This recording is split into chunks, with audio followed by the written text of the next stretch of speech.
Hey guys, this is going to be a new channel, just dedicated to trying to help other people in the places that I've failed in life. And my whole goal is just to talk about different things that I've been through and different experiences I've had that I wish I could have avoided. And one of those today that I'm going to talk about is Alaska. Alaska is my favorite place in this entire world. It stands for freedom, and I was told when I lived working some really hard jobs in the past, when I was living in big, thick, densely populated cities, that if you came to places like Alaska and Montana and Utah, you could escape. I was almost promised by either people who had never been there or people who had known somebody in their distant family or friend line who had visited there once, and combined with shows like Life Below Zero and Deadliest Catch and Gold Rush and all of these survival shows and Alaska wilderness, hard work, endless opportunity shows, I was starstruck. And when I got to Alaska, it made for a very unsettling experience. And I'll go into detail in just a moment about that.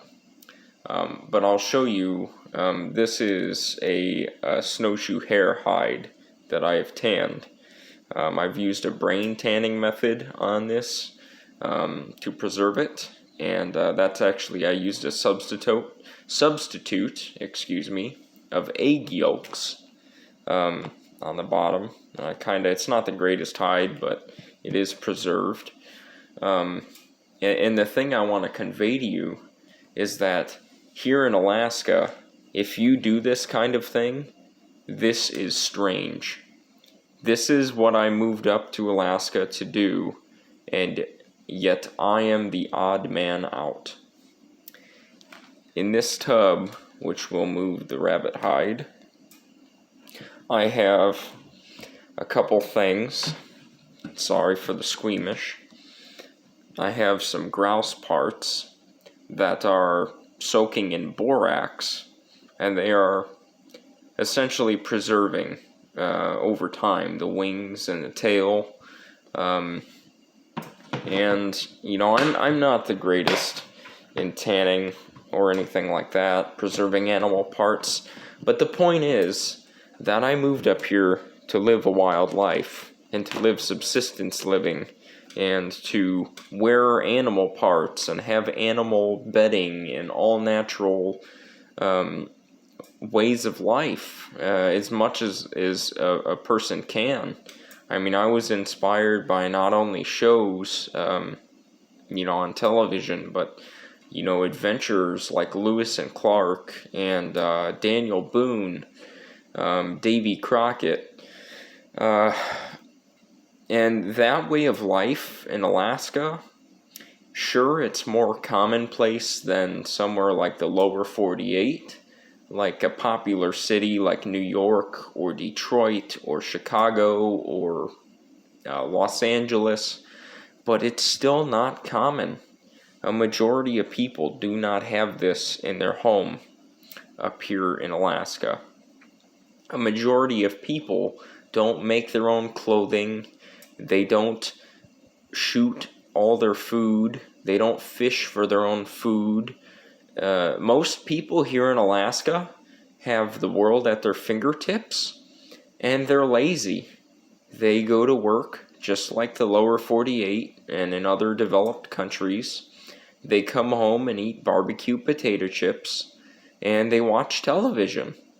And so if you're living right now in a place like California, or maybe even a Midwest town, or in a state, on the East Coast, and you think you're going to come to a place like Montana and Alaska and Texas and you're gonna escape. There is no escaping. This way of life, as a person trying to live a free, independent lifestyle, is not common anymore. There is no such thing as a true frontiersman anymore.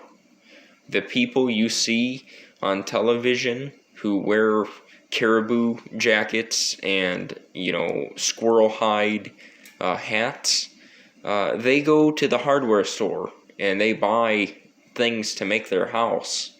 They go to the grocery store every once so often and buy food. There is no grand escape. And that's one thing I just really felt the moral urge to talk about, that I foolishly believed.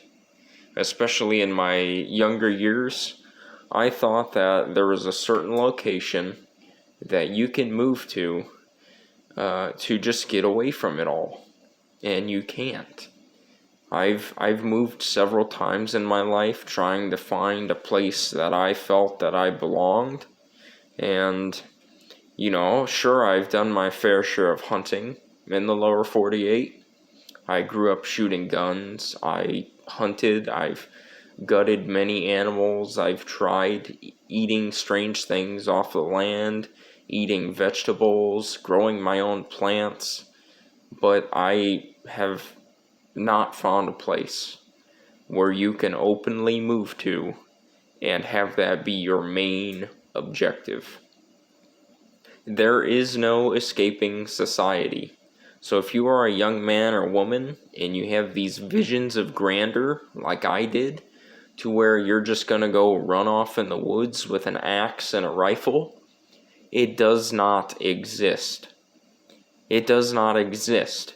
And I know that's a hard pill to swallow, but the only way someone could truly do that is if they had some kind of a steady retirement coming in, or an early retirement, like financial independence, retire early, or if you just, it's even hard. Even here in Alaska, we get paid a PFD fund, which is our pipeline money that we get every year.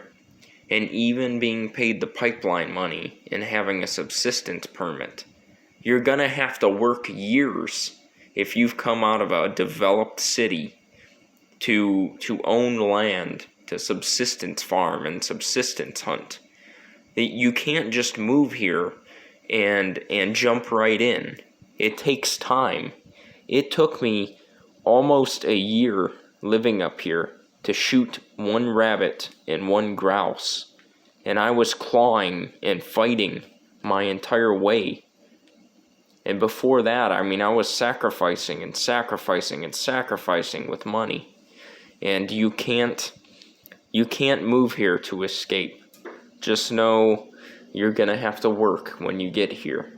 It's going to be very difficult. And that's anywhere. That's not just Alaska.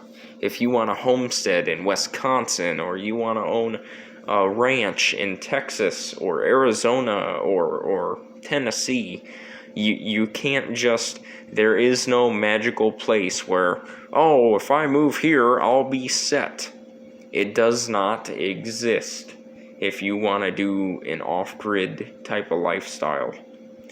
With property ownership and taxes from the government, you're gonna need an income.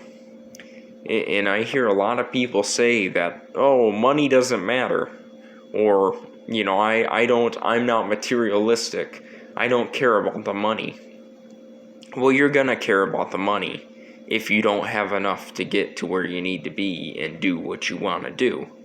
The facts are, just to shoot this rabbit and enjoy the fresh meat of one snowshoe hare, that cost me, you figure a bag of salt. You have to buy the salt from the store. You have to purchase, if you're going to use eggs or maybe some tanning solution, you have to purchase the tanning solution or the eggs, or you could use the brain, but that's, I mean, up to you. If you want to do it right, you have to buy shampoo to wash your fur. I mean, you don't have to, but these are things that you don't really think about. You have to buy the ammunition to feed your shotgun, which right now in an ammo shortage is not fun, paying for 3 times the amount of money that regular shotgun shells are. Yeah, you have to replace your ammunition. You have to have firearms or a bow. You have to have a lot of stuff just to buy a stupid bucket, you know? It's like a pain in the butt. Buy a $5 lid because you're getting ripped off in Alaska. You gotta buy the borax solution to put your wings in. It's not all, you know... If you went around the past few years saying, oh, I want to live off the land one day, and I want a subsistence farm and subsistence hunt, and you think you're just going to move somewhere and be a hippie, I'm encouraging you to critically rethink your game plan. And if you do want to do that, if you truly, that's your life's ambition, I'm not discouraging you from it. I'm just letting you know how difficult it really is going to be, because you are not going to move to Montana or wherever, Michigan or Washington, and just miraculously find your place where you are left alone. In Alaska, there are plenty of wild places, but people still... I've been miles and miles into nothing out on the tundra, and still bumped into people, and still seen cars on the logging roads. And I've been on trails hunting, and a snow machine comes by with 3 kids on it. You cannot... being a frontiersman and being in the wild, you can kind of get a taste of what it's like nowadays, but it's going to take years and years of work, and you're going to have to really sacrifice some stuff if you want to live this life. Because the reality is, there is no true homesteading anymore. Alaska canceled their law they had, their Homesteading Act, I believe it was, to where you could just walk onto public land and claim free land if you promise to live on it. That doesn't exist anymore.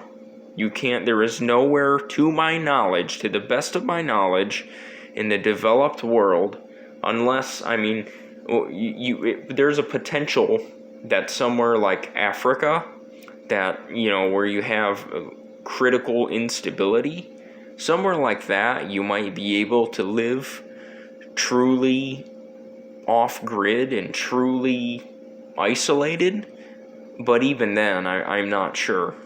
But there's nowhere you can go within the United States, Canada, where you're not under some type of rule or regulation, or you're not going to be bothered by people. There is no escape. If you're working some corporate job that you hate, there are corporations in Alaska, so don't think from moving up here or moving into the mountains you can escape crappy corporations like Walmart or Costco or anything. Any of your name brand things. You're not going to stumble across some new hierarchy. Alaska is not... and I'm sure I'll make specific videos addressing this, but it is not as wild as everyone makes it out to be, and people are dramatic. Most people are drama queens, and in general, people just suck.